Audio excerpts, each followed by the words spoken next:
And welcome to Dragons Unicorns. and Other Creative Creatures. This is Rona Gofstein, and this is Dr. Kevin. So, this show is about supporting arts and artists of any and all kinds and ilks. Yep. We've had some interesting variety already and more coming. But artists are people of the world. In fact, artists oftentimes are supported and they get their muse is the world and world events. Yeah. And today I want to talk about the world event that just happened in Charlottesville, Virginia. So, there's a lot of back and forth on different things. And how much have you been following it? Are you aware? I'm very aware of it. Part of me doesn't want to follow it. As somebody who has history with World War II and hatred and genocides and things like. I mean, most of us do, I suppose, at this stage. But I don't want to think about it, and yet I know I can't not think about it. So it's kind of one of those situations where, it's all over my Facebook feed. It's all over the news. Obviously, it's all over. You probably would have had to have been under a rock for the last few days too. Missed it entirely. One of the personal policies I try to make is to know the people. I try to know the names of the people who were victims or heroes as opposed to the people who were the villains, because history has a tendency to let us and remind us the names of the villains over the names of the heroes and the people who did good. So. Yeah, well, I mean, it is a sad day when these kind of things happen. Mm-hmm. There's also the issue of, I truly believe that we have been watching increased violence for a while in this country. Oh yeah. This country, I do not remember being as violent in my 20s and 30s as it is now. No, definitely not in mine. We have 10 years apart on that one, so. Yeah, so I think that we have to look that we are a wounded country. Mm-hmm. And the thing is, to heal, we have to stop throwing salt in the wounds. Yes. We have to make some decisions, and they're very hard. People have First Amendment rights. Where does hate speech follow? As somebody who has been a victim of hate speech, Yeah. okay, do I have a right to say, oh, you can't use that hate speech against me, and have them say, well, it's your First Amendment right. But when it turns violent, Right. when it gets aggressive, this is a different story. Well, it's the concept of being able to say what you want to say, but you can't yell fire in a crowded theater for no reason. Well, one of the things is that these people think they have a reason. They feel like they're disenfranchised. They're seeing the shrink of the white running of this country, the WASP running of this country. Mm-hmm. I may be white. I'm not Anglo-Saxon or Protestant. Don't look at me. Not my heritage. Yep. But on the other hand, and here I am. I'm going to go up on one of my soapboxes for a minute. All right, soapbox it is. Soapbox it is I'm not sure we should be taking down the Confederate statues. I'm tired of us whitewashing history. I think that we're more likely to repeat it if we whitewash it. When we look at it, would you take down a statue of General Custer, who decimated Native Americans? Mm-hmm. I mean, we have to stop trying to whitewash our past. The people in the South felt like they were fighting for rights they believed in 150 years ago. Yes. I don't agree with those. That was, and from somebody who was with a life partner for 7 years who was from the Deep South, and I would go visit and hear the War of Northern Aggression. Oh, yeah. It was never the Civil War. It was the War of Northern Aggression. His grandmother's grandfather was a flag bearer in the Civil War and remembered it. We've had turbulent times, but trying to whitewash it doesn't make any sense. You know, Robert E. Lee was a brilliant general and was a hero to his people for what he fought. And it's hard. I go back and forth, but when we try to whitewash history, when we try to eliminate things like this, I think we invite people who are feeling disenfranchised to get violent because they feel like it's the only course of action left. We're taking their history away. Was Robert E. Lee a bad person? He certainly wasn't a bad general. He was a brilliant general. Well, I mean, you know, you can look at any of the founding fathers, and many of them were slaveholders. I mean, the first time, you know, Max realized Thomas Jefferson was a slaveholder, he's like, does that make him a bad man? No, he was a man of his time, an educated man of his time, who held slaves. It was not uncommon. No, and he actually wanted to free the slaves in the Declaration of Independence, and it would have destroyed the 13 colonies. Yeah, they knew they couldn't put that in there yet. Yep. The country wasn't ready yet. Yep. They would have lost the South way back when. Yep, and so he had to give that up, yet he continued to own slaves. And have children with them. Thank you, DNA testing. And have children with them. But there was also that as a man of his time, he was as enlightened as his time would allow. Right, and I think that's the important thing. We are enlightened in a different place, hopefully. We would like to think so. You know, even when you go back and look at Looney Tunes, we have a box set of Looney Tunes, and Whoopi Goldberg introduces them, and she makes specific reference to the fact that some of these will seem dated, some of them will seem racist, some of them will seem inappropriate, but they were of their time, and it's been decided not to change them. Even things as recent, I mean, Looney Tunes aren't that old, but you look at Breakfast at Tiffany's, which some people absolutely adore that movie. I can't get past Mickey Rooney playing an Asian. And badly on top of it. Badly and stereotypically on top of it. Meanwhile, when Miss Saigon ran on Broadway the first time, huge outrage over the fact that Jonathan Pryce played the lead and it should have gone to an Asian American. Absolutely. Well, remember Thoroughly Modern Millie, the movie? Yes. You know, meanwhile, though, now we are more enlightened. Now you have Hamilton, which, as Lin-Manuel Miranda has said, is about the America of our past looking like the America of our present. The movie Groundhog's Day was made into a Broadway musical to some great success.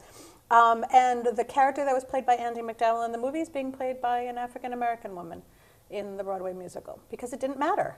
The person who, you know, to Broadway, it mattered to cast the best person. And so they did. And we can't see how far we've come. You know, there's this whole thing of, and it's a line that the wizard sings in Wicked about, you know, it depends on who succeeds, who writes history. Yes. And that the whoever writes history is the good guy and the victor. Right. And it doesn't stop that atrocities have happened. And it doesn't stop future ones, obviously, from happening. Current ones in this case. And it doesn't, but we need to see how far we've come to continue that movement forward. Mm-hmm. And so, you know, my sympathy and my energies go out to the people that were victimized. I don't believe we should be having hate speech rallies. No, and there are a great number of rallies that are happening now in response. Yes. So hopefully that is the sign that we are more, I think we use the word enlightened. Yeah. But when somebody can take a period of history, like World War II, perhaps, just for an example, and create knowledge within a story of what was going on and what was happening and things like this. And remember that everybody that involved with World War II was human. Yes. They loved, they died, they wept, they cried, they danced. Yep. Many made inhumane choices, but that does not take away from the fact that they were still human, because humans come in several varieties. So with that being said, I'm going to let you introduce today's guest. I would love to, because Ursula writes historical fiction. Ursula Wong is our guest today. She's a retired computer engineer who writes gripping stories about strong women struggling against impossible odds to achieve their dreams. Her work has appeared in Everyday Fiction, Spine-Tingler magazine, and my favorite title, the popular Insanity Tales anthologies. You can look for her award-winning debut, Purple Trees, and her World War II thriller, Amber Wolf, online, on her website. But I'm happy to introduce Ursula Wong. Hello, thank you for joining us. And I have to let you know, purple is one of my favorite colors. Although you're not wearing it today, which is really unusual. I You usually know. have it somewhere. I know. Oh wait, you do. I think no? Yes, Nope. there's a little purple in the gem. Okay. This has a little purple that There we shines in go. it too. And my medicine name is Wolf Cloud. And my healing center is Web of Light Foundation. It's called the Wolf Healing Center. So you got me on both sides. There you Ursula, go. welcome. Excellent, thank you. Put these Put right these. Now, Amber Wolf takes place during World War II. It does. And, you know, sometimes when things are as bad as they are, as challenging as they are, as emotional as they are right now, sometimes going back to how many years did we say World War II is now? 70 years, 60 years? Wow. Yeah. That's a little scary number. 70, yeah. I can't believe it's gotten that big to be that big a number. Sometimes that helps us look at now by looking at then. And you had to go through a great deal of research I did. I to did create for Amber Wolf. And that was your second novel, yes? Purple Yes. Tees was first? Yes. What brought you to Amber Wolf? Because that one I thought, I read the forward, but I'd like you to tell our viewers a little more about how you came to create our heroine for that book. Well, my family's heritage is Lithuanian, even though I have a good Chinese name, Ursula Wong. But our heritage is Eastern Europe. And my uncle, Frank, served in World War II, and he was behind the lines to a degree, so he had a tremendous opportunity to meet DPs. These are people that were just wandering. They had been chased from their homes, or they had chosen to leave their homes. And they were just wandering through Europe. And he helped some of them during the war, and after the war, he was instrumental in getting some of them over to the United States to start new lives. So years passed, he had a career, he passed on. And in going through his papers, I found manuscripts. And one of them was by Vytautas Atlantas. And my uncle was collaborating with this man somehow, either translating to English or working with him on the content. But I found this carbon copy, hand annotated among his papers. And the title of the novel was loosely translated as Between Two Worlds. And it was about Lithuania during the war. And of course, they were occupied by the Soviets, and then the Germans, and then again by the They Soviets. got trampled on. They were like a highway, just back and forth. Exactly. All the Baltic countries and plus were Yes, in that my same family's Hungarian. It wasn't a good time. It for us wasn't here. a good No, time. It's a bad century. But after doing, It was. The Bad 1900s were a century. very bad century for Hungary. You're on the Indeed. wrong side of every war.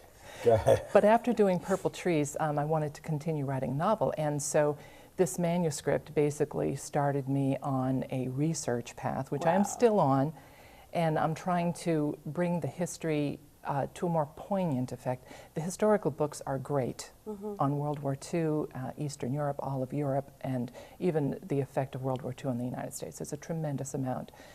But, you know, sometimes a history book is a little less compelling to open for a good read than a novel. It's a little dry. A little dry. So I tried to take the history and apply it to a family and ask the questions that hopefully you might ask as you go through the novel. And that would be, how would you react if one of your family was just gone? You just didn't know what happened to them. So that was the question of Stalin's deportations. What would happen if suddenly, you know, your parents were gone and you had to survive by yourself? What would you do? If you were in that situation, if you could have predicted that situation, what would you have taught your children? You know, That's would an you have interesting question. been intelligent enough, or would you be able to see enough into what might come in the history to help your children survive uncertain circumstances? So all of those questions and all of the history and all of the reading in this manuscript eventually came to fruition in Amber Wolf, which is the story of a young woman, Ludmila Kudirka, who finds herself without parents, and she has to make a decision on how she's going to survive the war. You know, there's a a lot of people out there that talk about today's movement of survivalist as, you know, being a little bit crazy, or they're, you know, they're a little bit cultish or heretical. That would have been their traditional, Yeah. stereotype. Stereotype of survivalists. And yet, we, at any moment, I mean, look what's going on with North Korea at this point. Sure. We never know what's going to happen. And I would have to say that I truly believe that the majority of under 18-year-old children today would not survive well if they had to go back to have any kind of survival skills. I don't think that they're, I think, I mean, I know kids that think cooking is a microwave, and if they didn't have electricity in a microwave, they'd be lost, they'd starve to death. Yeah, I think the only people I can think of off the top of my head who I know would do wonderfully are my friends who've had children in scouting. Yep, Boy That Scouts. still would, they Yep. still have those sorts of skills. I'm trying to think of what skills I know, I panic when the electricity goes out, so the heck with the under 18s. Yeah. So it's But Ludmilla's I mean, I have started the book. I'm in the book. I'm in it. She's a very intense and creative character. I mean, when you take it here, when you start with so much loss, and not just removed from the loss. I mean, she sees it happen. She goes through it. She's witness to it, and now still has to. You have to move forward while carrying this grief with you and this uncertainty from day to day. I mean, it's unthinkable in many ways. You know, one of the things it said is that it's part of the human nature. We grieve when we have time. If we don't have time to grieve, we don't grieve. I mean, that grief may come at little moments before you go to bed or whatever, but when survival is on the line, we don't take time to do full grief. It's like you get to grieve later. Now, how old is this character? Ludmilla is 21, 22 at the beginning of the story. And the story, actually, the novel, Amber Wolf, takes place over the course of a number of weeks. So it's a very short, tight time frame, yes. Oh, interesting. And her father's been gone for a while at that point. Her father was deported in 1941, and the novel Amber Wolf takes place in 1944. Yeah, so he's been gone for 3 years. Assumed dead at this point. Just in Siberia, and that's a struggle that Ludmilla has. Does she believe that her father's dead and give up hope? Right. Or does she believe that he's alive and somehow hope that that belief will strengthen him somehow and her. bring him back to her? Yes. Was there any particular person or character that you have come across that played part of the development of the primary character? Did she remind you of him? Is she a younger version of you? Where did this particular character come from? Well, I'm a wimp, so Ludmilla is not a younger version of me. But I did have my daughter in mind when I began writing the character. And my daughter is Steph, and she's 22 years old. She just graduated college. And I thought of her in terms of kind of the undercurrents that I see. I mean, you were mentioning before, you know, would today's young adults survive in a world diminished, a world without technology, without conveniences? And I think that we have inner strength, and I think that it comes out of necessity. Mm-hmm. Hopefully it will. You know, maybe there are those where it won't, and there will be a different reaction. But, you know, part of the challenge of historical fiction is to take the events of the time and apply them to your characters. Yeah. So in thinking of my daughter as Ludmilla, you know, she's a strong young woman, she's independent. Would she pick up a gun? I don't think so. But it gets to a point where the characters react to the circumstance. So even though Ludmilla may have started as my daughter, she developed into her own person as the history unwrapped, and she had to respond